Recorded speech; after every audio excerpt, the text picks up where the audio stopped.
coordenadora na linha XDS.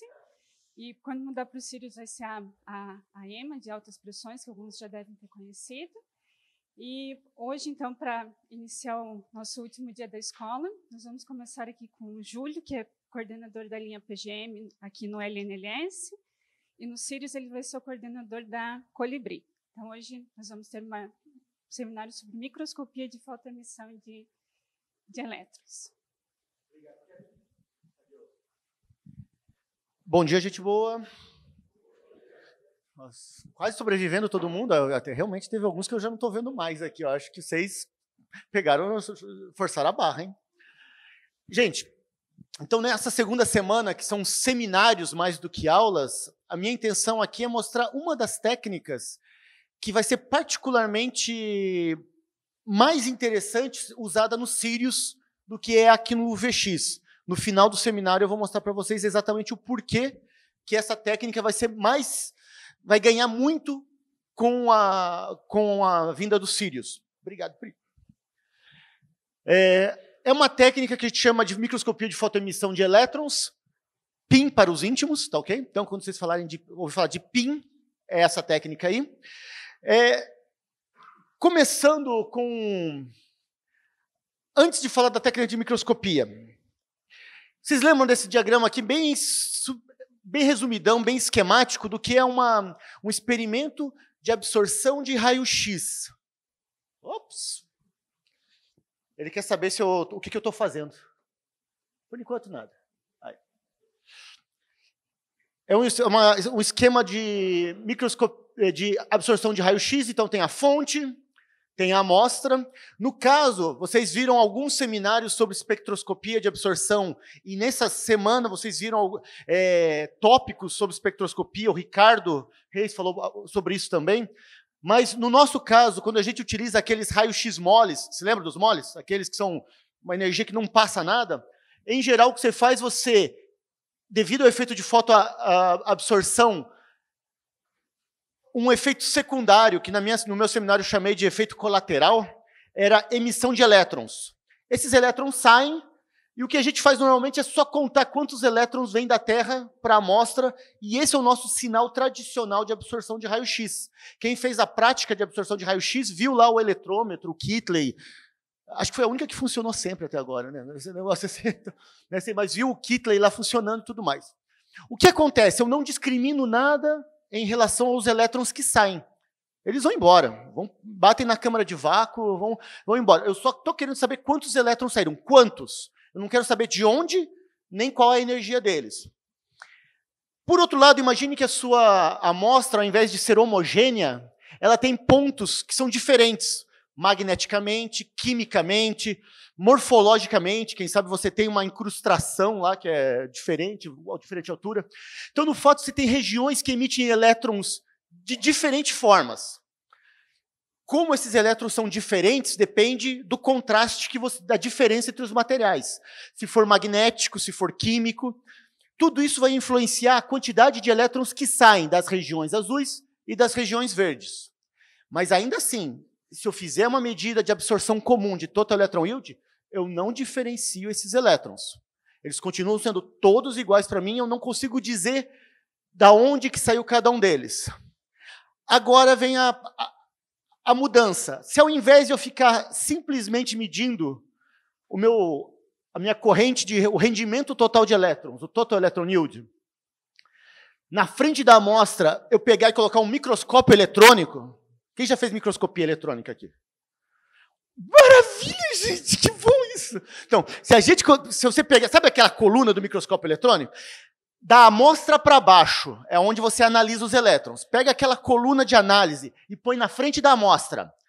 O que você pode fazer é utilizar, ao invés de um canhão de elétrons para produzir os elétrons que atravessam a amostra e fazer uma imagem no final da sua coluna, o que você pode utilizar são os elétrons gerados pelo efeito de fotoabsorção para gerar uma imagem. Se isso for feito de forma correta, você pode saber exatamente de onde os elétrons vieram e fazer uma imagem aqui.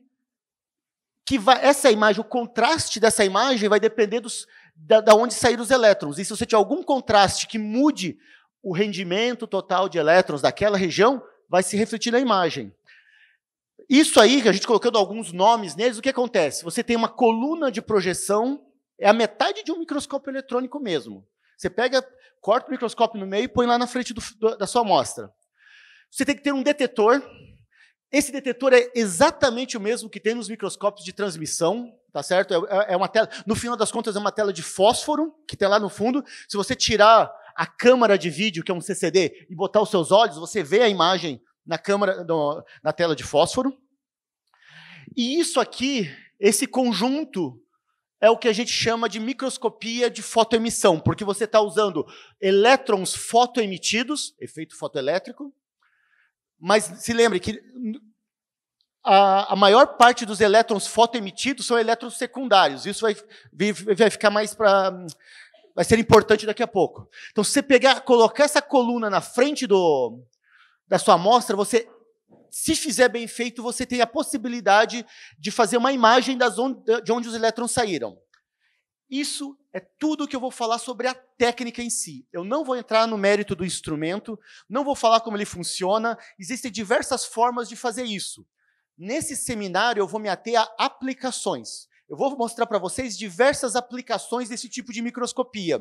No final, quem estiver interessado, eu coloco algumas referências para você ver como é que funciona realmente a instrumentação. Mas eu não vou me ater na instrumentação. A única coisa que eu vou precisar que vocês lembrem é o seguinte, da técnica, porque isso é importante. Você está medindo elétrons de um efeito de fotoabsorção. Então, você tem elétrons que são emitidos devido à fotoabsorção. Vocês lembram que eu falei para vocês, alguém mais deve ter falado, que esses elétrons, devido ao livre caminho médio deles, eles só vêm da superfície. Então, microscopia de fotoemissão é uma microscopia sensível à superfície. Você quer ver o volume, quer ver alguma coisa abaixo de 20 nanômetros? Não é para você. Isso aqui é de superfície, tá bom? Segundo ponto muito importante, eu vou chamar essa atenção nas conclusões, é que para ter certeza que os elétrons vão na direção que você quer, entre a amostra e a objetiva, a entrada do seu microscópio, é aplicado um alto potencial elétrico, entre 10 e 20 mil volts. Isso, a distância entre a amostra e a objetiva é da ordem de 2, 3 milímetros. Então, existe um campo elétrico não desprezível entre a amostra e o microscópio. Esse campo elétrico faz com que a técnica seja muito sensível às pontinhas. Imagina, você tem uma pontinha ali, pelo efeito de ponta, você concentra o campo elétrico e ali você tem uma cacetada, você tem uma descarga elétrica. Então, a sua amostra, a preparação da amostra também não é trivial, no sentido que ela tem que ser muito plana. Se você tem uma amostra rugosa, provavelmente não vai dar muito certo. O quão rugosa, Júlio? Alguns poucos microns ainda funciona, tá certo? Mas se você pegar uma pastilha, quebrar e tentar fazer isso, não vai funcionar, tá bom? Então, duas informações para guardar sobre a técnica. Informação de superfície e a amostra tem que ser muito plana. Pode ser isolante, Júlio? Pode, não deve, mas pode. Tem jeito de passar por isso. Então, mas esse é o esquema geral. Eu vou agora, a partir de agora, eu vou começar a falar dos exemplos, tá certo? É importante notar o seguinte, microscopia de fotoemissão, assim como espectroscopia de fotoemissão, não precisa ser feita com síncrotron. Pode ser feita com outras fontes, então eu vou mencionar isso. Eu vou mostrar exemplos que não foram feitos com síncrotron, inclusive, tá certo? Vou falar rapidamente das fontes e vou falar dos mecanismos de contraste justamente com exemplos. Vai ter alguns exemplos que eu vou mostrar aqui. E daí, no final, eu vou relembrar essas coisas importantes. Se vocês quiserem me interromper enquanto eu estou mostrando, fiquem à vontade, façam as perguntas. Alguns dos exemplos que estão aqui eu participei diretamente, outros eu peguei da literatura. O fato é que microscopia de fotoemissão é uma técnica nova no Brasil. Acho que o único microscópio de fotoemissão que existe é aquele que não está funcionando. Quer dizer que funciona mais ou menos. Que está funcionando lá embaixo. Tá certo? Quem fez a prática de fotoemissão ontem? Ontem, não, ontem. Funciona pra caramba, né? Funciona bem zaço, viu? Eu não vou perguntar para o pessoal dos outros dias, tá, tá bom? Ó, quem passou na terça e na quarta, dá um pulo lá. Se pudesse ter passado ontem, hoje não dá para garantir nada, né, cara? Mas passa lá que vai ver umas imagens lá. O pessoal de ontem fez imagens bem legais. O instrumento que a gente tem lá embaixo é esse daqui, tá certo? Quem quiser ir lá ver, fica à vontade, à tarde, dá uma hora que for, passa lá para ver. Vamos lá para frente, então. Eu estava falando que a gente não tem muito resultado aqui do laboratório, justamente porque é uma técnica nova. Então, e é uma técnica que foi introduzida aqui, foi decidido de ser introduzida porque a gente sabia que já ia ter os Sirius. Se não fosse pelos Sirius, não valeria a pena colocar no síncrono que nós temos hoje. Eu vou mostrar para vocês por quê, tá ok? Mas vamos lá. As fontes que a gente pode utilizar. A mais versátil, certamente, é o síncrotron. E a gente vai poder usar todos os contrastes que a absorção de raio-x nos permite obter, você pode obter com microscopia, ou seja, química, né? Você pode saber onde é que estão os seus elementos químicos devido às bordas de absorção diferentes. Eu vou mostrar isso. Você pode ter contraste magnético devido ao dicroísmo circular magnético que vocês ouviram falar. Vou mostrar exemplos também. E por aí vai. E você pode fazer também coisas resolvidas em tempo. A primeira medida que a gente sempre faz com o microscópio é com uma lâmpada de mercúrio, que dá fótons de baixíssima energia, de eletronvolta, de ultravioleta de baixa energia, e é o que o pessoal está usando na prática lá. Pode-se usar umas lâmpadas de hélio também, que dão energia um pouco maior, e eu vou mostrar alguns resultados. Fora isso, ultimamente, tem aparecido bastante lasers de geração de harmônicos. A vantagem da geração de harmônicos é que você permite ter resolução temporal bem melhor que o síncrotron. Pelo menos 10 a 100 vezes melhor do que o síncrotron, tá certo? Então, para experimentos resolvidos no tempo, as fontes de lasers estão ficando bem competitivas, tá certo? E uma fonte de laser pode ser não muito maior do que essa mesa aqui, às vezes até menor, tá bom? Fontes de radiação, então, você poderia, em princípio, escolher entre várias. Fora isso, você pode fazer essa microscopia incidindo elétrons. Você põe um canhão de elétrons e faz, em vez de fótons, você põe elétrons. Daí, em vez de ser PIN, a técnica se chama LEM, Low Energy Electron Microscopy, ok? Mas eu não vou falar disso hoje. Vamos passar para os exemplos, então, agora. Então, em cada um deles eu vou tentar citar qual que foi a fonte. Se eu não falar, vocês me cobrem, tá bom? Tá. O primeiro contraste, o mais evidente de todos, é contraste químico. É similar ao que o Patrício queria fazer, que é estudar como que os elementos químicos estão divididos na sua amostra. Uma outra coisa, qual que é a escala de amplificação que você consegue, Júlio? Qual que é a magnificação que a gente consegue? Varia muito, tá certo? Depende de instrumento para instrumento, e depende da sua fonte, de quantos fótons você tem. Na melhor das hipóteses, a gente fala que isso é da ordem de 20, 10 nanômetros. É bem pior do que um microscópio eletrônico tradicional, mas ele permite outros tipos de contraste que o microscópio eletrônico não permite, tá certo? Então, essa aqui é a diferenciação. Ele pode vir a ser complementar. Então, mas aqui, ó, essa aqui são imagens grandes, de 10 por 10 microns, e aqui é uma solução de 2 polímeros não miscíveis, o polimetil metacrilato e o poliestireno. A ideia aqui era mimetizar um sistema biológico, em que você tem diversas materiais orgânicos que devido a diferentes hidrofobicidades, não se misturam e por aí vai. Aqui eles misturaram o PMMA e o poliestireno, e eles fizeram... Isso aqui é um código de cores falsa. Como toda microscopia, o que você obtém é uma imagem em preto e branco. Você colore ela para tentar deixar ela mais sexy, mais ou menos isso. Mas isso aqui é preto e branco originalmente, tá certo? Então você tem que levar isso em consideração. Tem um tratamento a posteriori que é feito para dessas imagens coloridas. Mas o que é interessante? Isso aqui não é o resultado de uma imagem, é o resultado de várias imagens. Vocês lembram de espectroscopia de absorção? Que é a história que é sensível à borda de absorção e por aí vai. Qual que é o elemento químico comum aos polímeros? Aos orgânicos? Carbono, cara. A quantidade de gente que quer medir carbono é impressionante. A gente tem problemas sérios para medir carbono, mas quando funciona é muito bonito. O fato aqui é que você tem o espectro de absorção dos 2 polímeros. Vocês estão vendo que tem diferenças bem grandes no espectro entre o poliestireno e o polimetil metacrilato? O que você faz? Você faz uma imagem nessa energia aqui, onde você tem mais sinal do poliestireno. Faz outra imagem no PMMA. E daí você começa a trabalhar com essas imagens para tirar as diferenças e ver onde é que tem mais de um ou mais de outro. Fazendo isso, vocês têm esse tipo de código de cores. Dá para perceber que realmente eles não são miscíveis. Isso aqui é superfície, hein? Lembrem? Superfície. O pessoal fez isso com PIN e com uma outra técnica microscópica que é de transmissão, chamada Stixen. E eles viram que o volume é diferente da superfície. Isso é quente, porque reações químicas acontecem na superfície. Então, olha lá. Eles não são miscíveis, e o que eles fizeram? Eles começaram a colocar alguns componentes biológicos nessa mistura. Um deles era a albumina do soro de sangue humano. Isso aqui, não está mostrado aqui, mas o pico dela fica ainda diferente.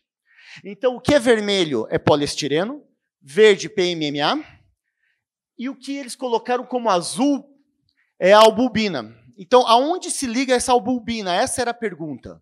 Onde que ela está? E você percebe que aqui onde tem uma coisa um pouquinho mais roxa, é porque tem uma mistura do vermelho e do azul lá, a albumina, ela está dentro do poliestireno, mas na superfície, preferencialmente na superfície do PMMA. Então, isso foi um teste, um benchmark, um sistema modelo para tentar ver como que uma proteína se comporta num meio em que você tem dois sistemas orgânicos não miscíveis. Tá certo? Eles fizeram a mesma coisa com o fibrinogênio e tiveram similares um pouco diferentes. O fibrinogênio fica mais disperso no poliestireno, tá ok? Então, esse é um tipo de trabalho que dá para fazer com a microscopia de fotoemissão baseado em absorção de raio-x, tá certo? Você tem um contraste químico, porque quimicamente cada um dos seus compostos absorve de forma diferente. Tá ok? Tem mais exemplo de coisa química aqui também. Aqui, ó, cadê o Patrício? Ah, tá. Olha só isso aqui. Isso aqui é uma rocha de zircão. Alguém já ouviu falar de zircão? Não confundir com zircônia, nem com zircônio. Zircão é um silicato de zircônio, que são uma das rochas mais antigas que se tem no planeta. Esse caso específico, essa pedrinha aqui, tinha 4,4 bilhões de anos. Tá certo? O que é interessante é que isso ele mantém, após ser cristalizado naquela 4,4 bilhões, ele mantém uma história dele. Então é muito procurado pelo pessoal que faz paleontologia. Tá certo? Nem paleontologia, né? O que faz realmente geofísica, paleogeofísica, alguma coisa, sei lá como é que chama esse negócio. Mas o que acontece aqui?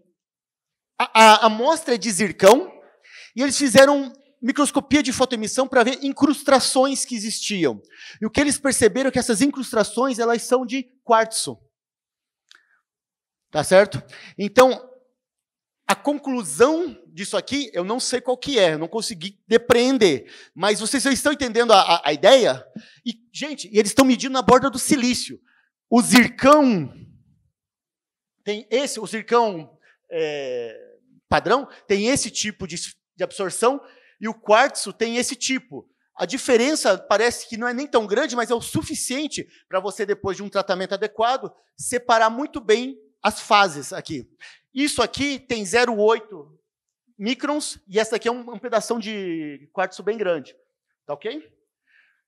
Posso seguir em frente? Deu para ter uma ideia da história do contraste químico? É borda de absorção. E isso, eu estou falando de diferentes espectros de absorção para o mesmo elemento. Pode ser cobalto, carbono, carbono, carbono. Desde que você tenha espectros de absorção diferentes, você consegue ter essa diferenciação. Tocando em frente. Catálise, Cris. Que bonitinho. Eu gosto desse exemplo porque a figura é linda. É linda essa figura. É enorme. Podem ver que o campo de visão aqui é enorme, tá certo? Isso aqui é a oxidação de monóxido de carbono. De novo, maldito monóxido de carbono. De monóxido de carbono sobre platina 100. Então, a platina é o catalisador. É um sistema modelo, porque as pressões envolvidas são baixas. Mas o que é o contraste aqui? Agora já não é mais um contraste químico. Na verdade, é um contraste... Alguém falou para vocês de função trabalho? É aquela energia necessária para tirar o elétron do estado condensado, certo? Então, você tem que, além de dar energia do átomo, de ligação do elétron no átomo, você tem que dar uma energiazinha a mais para ele sair do sólido, do líquido. Essa função trabalho, ela varia conforme o seu material, conforme a estrutura química, conforme tudo. Se está sujo, se está limpo. E o que eu peguei e tirei aqui da referência, olha só aqui. O oxigênio, diretamente na platina, tem uma função trabalho de 6,5. O monóxido, onde está coberto de monóxido, 5,8. E a superfície da platina é o que tem a menor função trabalho, é 5,5. Onde tem menor função trabalho, sai mais elétrons, porque você precisa dar menos energia. Onde tem maior função trabalho, sai menos elétrons. Mais elétrons é mais claro, menos elétrons, mais escuro. As regiões claras aqui é a platina, regiões escuras é o oxigênio, o oxigênio absorvido que vai cobrindo. Mas o que é legal, cara, forma espirais. É muito louco isso aqui, cara, muito legal, tá certo? Isso daqui, mas qual que é a ideia? Isso foram feitos numa escala de tempo razoavelmente grande, e eles foram vendo que as espirais que têm período menor, elas acabam se sobrepondo às espirais grandes, tá vendo? Isso daqui foi feito com um pin da antiga, gente, isso aqui já foi uma coisa antiga, isso aqui, e as pressões envolvidas, eu não coloquei, coloquei aqui, as pressões envolvidas são da ordem de -4, -5, bem longe das pressões habituais de um processo de catálise.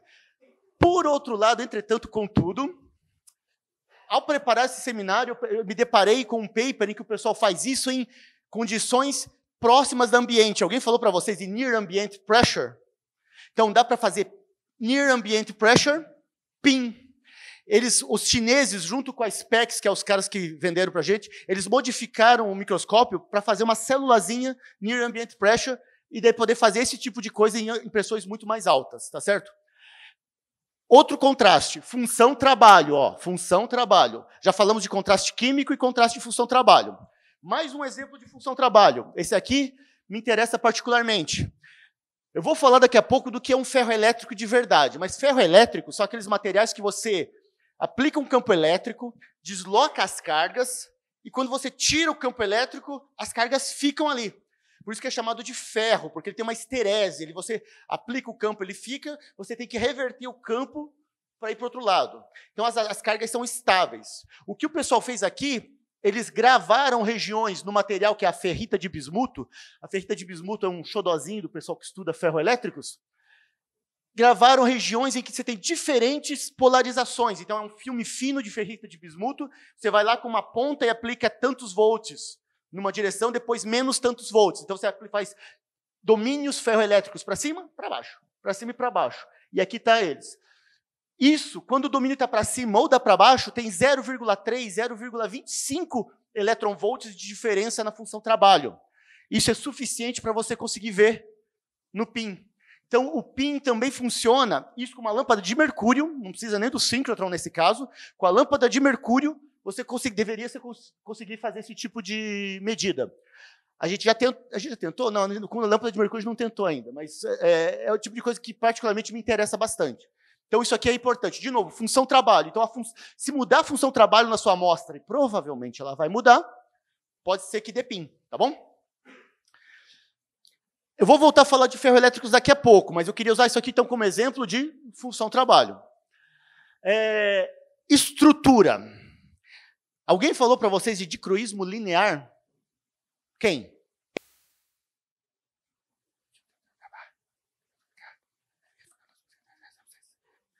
Não estou ouvindo, gente. Quem falou? Alguém falou de dicroísmo linear ou ninguém falou?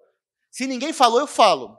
Dicroísmo linear é a diferença de que o mesmo material tem na absorção, simplesmente porque você muda a orientação dele em relação ao feixe. Lembrando, uma das características importantes do síncrotron é que o feixe é polarizado. Então, imagine a sua polarização. Só tem coisa cúbica aqui?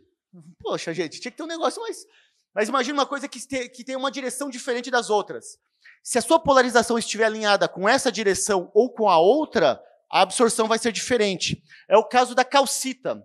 É um mineral que ocorre naturalmente, mas a calcita também é um mineral predominante nas conchas, tá certo? A calcita ela tem uma estrutura, que ela tem um dos eixos é bem diferente dos outros. O eixo C, exatamente. Quando você alinha com esse eixo C, você tem no maldito carbono de novo, você tem uma absorção muito forte, enquanto que você está perpendicular a esse eixo C, ele praticamente desaparece. O que você faz com isso? O que esse pessoal fez aqui, eles pegaram, estudaram calcitas de minerais e biológicas. E o que eles perceberam é o seguinte, que fazendo esse tipo de medida, em que você deixa a sua polarização parada, e vai medindo, vai girando a amostra e fazendo uma imagem. Faz a amostra, faz uma imagem. Faz a amostra, faz uma imagem. Faz a amostra, faz outra. Eles fizeram 19 imagens entre 90 graus e 0 graus, tá certo? Entre esse muito e esse pouco. Fazendo 19 imagens dessa e processando elas adequadamente, você consegue saber a orientação dos pequenos grãos. Aqui você tem duas regiões que são monocristalinas, com um defeito entre elas, uma região de defeito. Esse defeito, eles conseguem dizer cada pequena orientação cristalina dos grãos de calcita, da ordem. Eles fizeram por pixel. Um pixel da imagem deles corresponde a 10 nanômetros. Tá, okay? Então, eles têm uma resolução de 10 nanômetros para dizer estruturalmente como está organizado. E o que se ganha com isso? Aqui é a imagem da concha. As conchas, elas têm uma resistência mecânica muito maior do que é o esperado para a calcita em geral. E o que o pessoal... sempre teve muito debate o que traz essa resistência mecânica. O que eles perceberam que, ao invés de como era assumido... isso aqui foi em 2011. O que era assumido antes de 2011 não são grandes regiões monocristalinas que você tem na concha. O que você tem são pequenas, aqui ó, uma área de poucos micros, você tem diversos... Isso aqui é material orgânico, entre diversos grãos de calcita. Beleza. E aqui são diferentes grãos em diversas orientações. E é isso, na verdade, que dá resistência mecânica para a madrepérola. Porque o fato é que você não tem um plano de clivagem e fácil, e isso aqui, aparentemente, pode ser extrapolado para diversos outros sistemas biominerais. Deixa eu ir rápido aqui. Agora, ferroelétricos. Eu tinha falado para vocês, ferro elétrico é isso aqui, ó. Por exemplo, o titanato de bário é uma estrutura perovskita em alta temperatura, mas em mais baixa temperatura, essa estrutura ela se distorce. Um lado fica mais comprido, uma distorção tetragonal. Pois bem, quando ela tem essa distorção tetragonal, você tem a polarização ferroelétrica na direção dessa distorção tetragonal. Então não é mais cúbico. Se não é mais cúbico, tem dicroísmo linear. E o fato é que, para minimizar a energia, do mesmo jeito que os ferromagnetos fazem, os ferroelétricos criam domínios. E você tem domínios com polarização numa direção, para cima ou para baixo, ou a 90 graus. Isso minimiza a energia. Se você faz uma absorção na borda do titânio, não é carbono dessa vez, do titânio, o fato é que se a polarização está paralela ou perpendicular ao domínio ferroelétrico, você tem uma diferença na configuração do seu espectro de absorção. Então, lembrando, aqui o espectro de absorção está de pé, mas ele corresponde a níveis eletrônicos dentro do seu material. Se ninguém falou isso para vocês, né? Você lembra? Então, esses picos correspondem aos níveis eletrônicos. Como muda numa direção para outra, esse espectro muda ligeiramente de uma direção para outra. Eu só vou mostrar esse exemplo, e agora eu peço que vocês abram os olhos grande. Quem está de óculos, limpa o óculos, porque é difícil enxergar. Está vendo a diferença? Está vendo a diferença? Os que tem olhos de águia, tipo o Giovanni lá atrás, o Giovanni vê o pontinho aqui. Assim, o Giovanni já achou o erro aqui. Nossa, caçamba. Dá para ver que tem listras? E que essas listras se invertem, o claro e o escuro, de uma para outra. Isso porque numa situação a polarização estava numa direção e na outra estava na outra. Pô, Júlio, mas está forçando a barra. Para melhorar, a gente faz um processamento bem simples. Subtrai uma imagem da outra. Melhorou? São aqueles domínios ferroelétricos que eu comentei para vocês, medidos na borda do titânio. Isso foi feito por uma aluna de doutorado aqui do laboratório. Então, contraste estrutural. Não é contraste químico nem função trabalho, é estrutural. Vamos lá que eu tenho que acabar. Outro intermédio aqui, dicroísmo circular. Lembram disso? O Ricardo mostrou uma figura assim bonita igual essa? Bonita igual essa não deve ter sido, mas é bonita, né? Você tem, para diferentes estados de magnetização, se o seu material é magnetizado... Opa, volta. Aqui, se ele é magnetizado, você tem diferentes absorções quando a polarização circular direita é usada ou com a esquerda é usada. Se você acertar sua energia aqui no máximo do dicroísmo e fizer imagens, você vai poder ter informação magnética. Isso aqui é o tipo de experimento que o pessoal fez lá na linha, com a lâmpada de mercúrio. Aqui é feito com síncrotron, mas é feito numa energia baixa que não tem contraste magnético nenhum. É só um contraste de função-trabalho, principalmente. São nanoilhas. Nano é um abuso de linguagem. São ilhas de 3 microns por 0,4 microns de permalloy, que é um material magnético, que contém ferro. Fixando a energia no máximo do dicroísmo do ferro, o que o pessoal queria saber é em que direção essas ilhas está a magnetização dessas ilhas. Por construção, só pode ser no plano, ou numa direção ou na outra. Fazendo isso com várias imagens, você vê que algumas estão meio que paralelas ao feixe e outras antiparalelas ao feixe. Daqui dá para tirar a orientação de cada ilha. E tem uma termodinâmica que pode ser feita em função disso. E daí o que você faz é fazer isso numa área maior. E o pessoal que trabalha para estudar termodinâmica. Isso aqui simula o que o pessoal chama de vidro de spin. Tá certo? Perdão, gelo de spin. Não é vidro, é gelo de spin.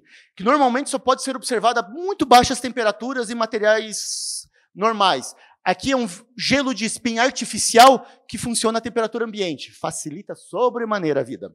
Tá ok? Contraste magnético. Deixa eu ir mais rápido aqui. Mais um contraste magnético. Isso aqui, ó. Quem já ouviu falar desse trem? Skirmions. É quente. Tá certo? É quente. Skirmion é quente. Aqui, ó. Qualquer pergunta para a Daiane aqui, ó. Foi ela a culpada. A Daiane fez, durante o doutorado dela, trabalhou nesse grupo. Não foi aqui, foi feito, o grupo era na França, essa medida foi feita na Espanha? Ou em vários lugares, né? Vários lugares. Então, assim, by the way, provavelmente, se vocês quiserem fazer PIN, a pessoa com quem vocês têm que conversar é a Daiane, tá certo? Eu só respondo os e-mails. Tá? Então, a Daiane é quem entende do negócio. Então, aqui, esses skirmions são texturas diferentes do spin. E essa textura é tal que ela é meio estável. Tá certo? Então, você consegue mexer de um lado, mexer para o outro, e ele é bem estável. O Giovanni é um cara que faz isso aqui com o pé nas costas. Ele faz um monte de skirmion. Pergunta para ele que ele entende tudo de skirmion também. Daí eles fizeram um pin nesse negócio. Como é que você prova que isso é um skirmion? Você está vendo que aqui tem um tipo de... Está para cima, e aqui está para cima também? Isso é um tipo de skirmion. Tem outro tipo de skirmion, em vez de ser assim, ele é no plano. Então, tem vários... Para você determinar o tipo de skirmion, você tem que saber o perfil de magnetização disso. Ou seja, isso aqui tem na ordem de menos de 1 micron, eventualmente menos de 100 nanômetros. Você tem que saber o perfil de magnetização dentro de uma birosca dessa. Você faz spin. Olha que lindo. Não é maravilhoso isso? É bonito demais, não é? Não, é feio pra diabo. Mas eu sei. Mas com isso daí é o suficiente. Não é lindo, né? É lindo, é lindo. Com isso aqui você faz um perfil e você sabe como que é o perfil, você fita esse perfil e compara com as simulações de micromagnetismo. E daí você diz que, olha, eu realmente tenho um skirmion. Isso não é um vórtice, isso não é uma outra coisa, tá bom? Contraste magnético. Eu acho que eu estou prestes a encerrar, eu já estou na 14ª de 13, tá bom? Então, tá bom. Eu não falei nada para vocês da técnica, eu só mostrei resultados, tá certo? Não dava para falar. Se alguém quiser saber, tem referências. Tem esse livro, que é razoavelmente recente. Esse é um dos caras que ajudou a desenvolver a técnica. São 500 e poucas páginas, em que alguns dos exemplos que eu mostrei estão contidos, inclusive. Ele também escreveu um review. Essa apresentação, eu conversei com o Túlio, a gente vai deixar disponível lá no site da IBS em algum momento. Se alguém tiver interesse, urgência, me escreve que eu mando a apresentação, as referências. Para quem gosta de magnetismo, existem alguns artigos de revisão só sobre magnetismo e microscopia de fotoemissão, tá ok? Para quem é da área de biologia, também já existe bastante aplicação. Em biologia, uma das coisas muito importantes é a preparação da amostra. Como você prepara uma amostra sem destruir ela, mas vocês têm essa mesma preocupação para fazer microscopia eletrônica de transmissão tradicional. Então, a preparação da amostra é algo que tem que ser discutido, que a gente não sabe fazer direito aqui dentro ainda, a gente tem que aprender a fazer, a gente tem que aprender junto com vocês, tá certo? E para encerrar, lembrando, microscopia de transmissão é superfície. Essa é a coisa mais importante. Se você não quer saber da sua superfície, não é microscopia de fotoemissão que você precisa de outra coisa, tá bom? Então, microscopia de fotoemissão PIN é sensível à superfície. Sua amostra tem que ser muito plana. Evitar pontas, tá certo? A gente tentou medir um negócio do LN Nano, que eram nanotubos da ordem de algumas dezenas de microns, não deu. Só deu pipoco lá dentro, tá certo? Então, não adianta, não funcionou. Então, tem que ser plana. Em princípio, com um síncrotron, a gente deve conseguir resolução espacial menor do que 10 nanômetros. Eu não posso dizer que a gente vai conseguir chegar nisso daqui, só medindo mesmo, mas o que acontece? Hoje a gente não consegue. Por quê? Exatamente o que a gente vai ganhar com os Sirius. Qual que é a palavra básica dos Sirius? Ei, valeu as 2 semanas que vocês estão aqui. Brilho, tá certo? Brilho. Brilho, a gente vai ganhar em brilho. Hoje o feixe da linha PGM é esse coisa azul aqui, ó. Tem 1 milímetro por alguns centenas de microns, tá certo? Essa linha vai ser transferida para os Sirius praticamente idêntica. E só nessa transferência, só por estar no Sirius, o feixe vai passar para 20 por 20 microns, tá certo? E o que acontece para a microscopia? Se você tem um campo de visão de 1 micron, você está aqui dentro, ó. Todos esses fótons aqui estão sendo jogados fora. Então você está concentrando os fótons onde você quer, que é no seu campo de visão. O nosso microscópio, por exemplo, ele tem o maior campo de visão dele é 100 microns. A gente já está perdendo tudo isso aqui. O menor campo de visão dele é 0,7 microns, quando a gente deve chegar na resolução maior de poucos nanômetros. Com 0,7 a gente nunca conseguiu nem ver nada lá, você não vê nem ruído, tá certo? Quando a gente coloca aqui no nosso síncrotron. Então, o menor campo de visão que a gente já fez até hoje, acho que foi 5 microns, e funcionou mais ou menos. No Sirius a gente vai ter um feixe muito mais intenso, muito mais brilhante, e a ideia é que, em baixas energias, a gente vai ter só o fator... A quantidade de fótons em baixa energia é a mesma aqui no Sirius. Mas a gente só vai ter um fator aqui 500 de brilho. Mas em altas energias, a borda do cobalto, do ferro, do níquel, do carbono, inclusive, a gente vai ganhar muito em intensidade. E daí, além do fator geométrico, a gente vai ter a intensidade que a gente vai ganhar. Esse fator de brilho pode chegar a 20 mil, sei lá quantos que eu coloquei aqui. Sei lá, não está aqui. Mas em torno de 20 mil. O que leva horas para ser feito hoje, vai levar segundos no Sirius, tá ok? E mais do que isso, no Sirius, a nossa resolução temporal vai ser muito melhor. Não tão boa quanto um laser, mas vai dar para fazer muita coisa. Então, dá para fazer muito experimento de dinâmica. Tá certo, gente? Era isso que eu tinha para falar para vocês. Se tiverem questões agora, pergunta, depois me escrevam. Não tenho receio, tá joia? Obrigado aí.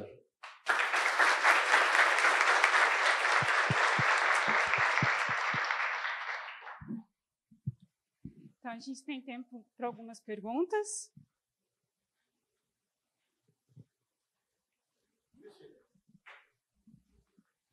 Junior, what will be the energy range of the PIM on Sirius?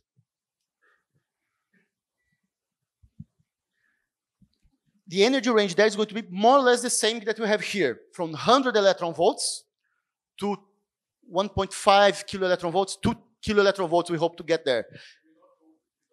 We are not going below at the Colibri, not because of the undulator. We can go below going on the edge of the undulator, but it's more or less the same. Okay. But we are going to work there on the first harmonic of the undulator in all the energy range. And this saves our life.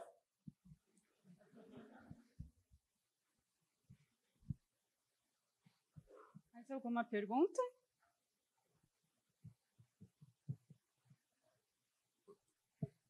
Júlio, oi. Com relação à amostra, ela tem que ser, por exemplo, uma lâmina petrográfica ou uma lâmina que eu usei no MEV, eu posso usar ali, mesmo para ver a superfície? Qual que seria a preparação da amostra? Os melhores amostras para esse tipo de microscopia são filmes finos, com certeza, tá certo? A gente não, uma lâmina de microscopia, uma gradinha de microscopia, acho que não vai funcionar justamente porque você tem uma região muito rugosa ali.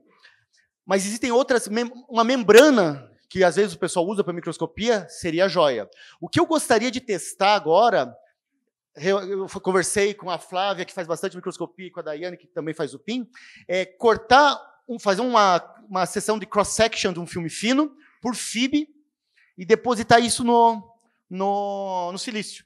Algumas sessões no silício. Uma sessão de cross-section pode ter 20 nanômetros de espessura, 20 nanômetros numa superfície provavelmente não vai ter problema. E tentar estudar o cross-section com o PIN a partir de uma amostra preparada por FIB. Ou seja, se pudesse ser preparado por FIB a sua amostra e isso der certo, abre possibilidades. Todo mundo sabe o que é FIB aqui? Hã? Alguém não sabe? Então, FIB quando você usa íons de gálio para cortar a sua amostra. Isso é feito no microscópio, você pode fazer cortes muito precisos, é que nem faca quente para cortar manteiga. É a mesma coisa. Assim. Então, é muito versátil. Então, você faz o que você quiser com a sua amostra, com essa faca, e você consegue depositar em outro lugar. Daí. É Focused Ion Beam. E os íons, nesse caso, são gálio. Tá ok? A gente tem tempo para mais alguma pergunta?